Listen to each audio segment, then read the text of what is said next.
ये कहानी है अपने दक्षिण भारत के एक राजा की। मुसलमानों का शासनकाल था और मुस्लिम शासनकाल में मुसलमान जहाँ भी आक्रमण करते थे वो हमारी महिलाओं को उठा उठा करके ले जाते थे, मंदिरों को तोड़ते थे, गायों को मारते थे, धर्मांतरण करते थे। तो एक दक्षिण भारत का एक राजा तैयार हुआ। उसने दक्षिण भारत से सारे मुग़लों को खदेड़ दिया, मुग़लों का राज्य समाप्त करके हिंदू राज्य की स्थापना की।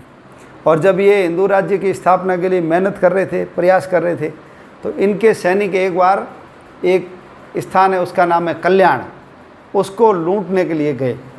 और जब वहाँ का लूट पाट करके लेकर के आए तो एक कल्याण का सूबेदार था, वो मुसलमान था, उनकी पुत्र वधू को उठा करके ले आए। डोली होती है ना पालकी, उसके अंदर डाल करके और लेकर के आए।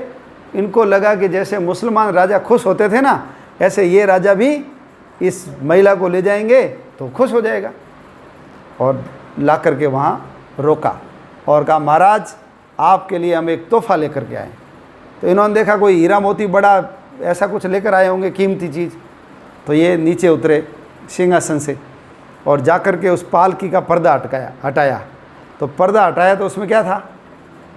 महिला।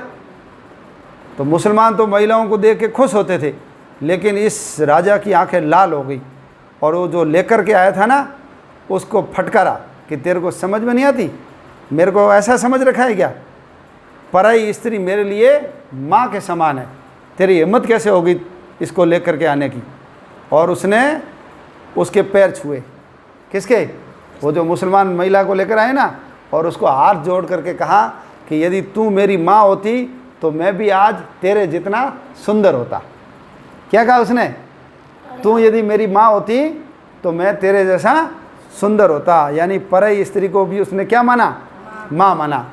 और ससम्मान उस लोले को, वो मुस्लिम राजा था, उस राजा तक उसने वापस भेज दिया।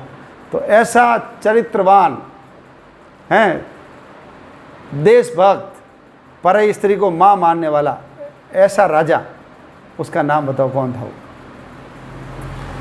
थोड़ी पहचान बताऊं? दाढ़ी है, टोपी है ऐसी तीखी सी, पीछे लटक रही है ऐसी पूंछ जैसी, मूछें हैं काले रंग की, हाथ में तलवार है। फोटो देखा होगा आपने, दाढ़ी वाले राजा। नहीं है? मैं बताता हूँ, उनका नाम है छत्रपति शिवाजी। क्या नाम है? छत्रपति शिवाजी महाराज।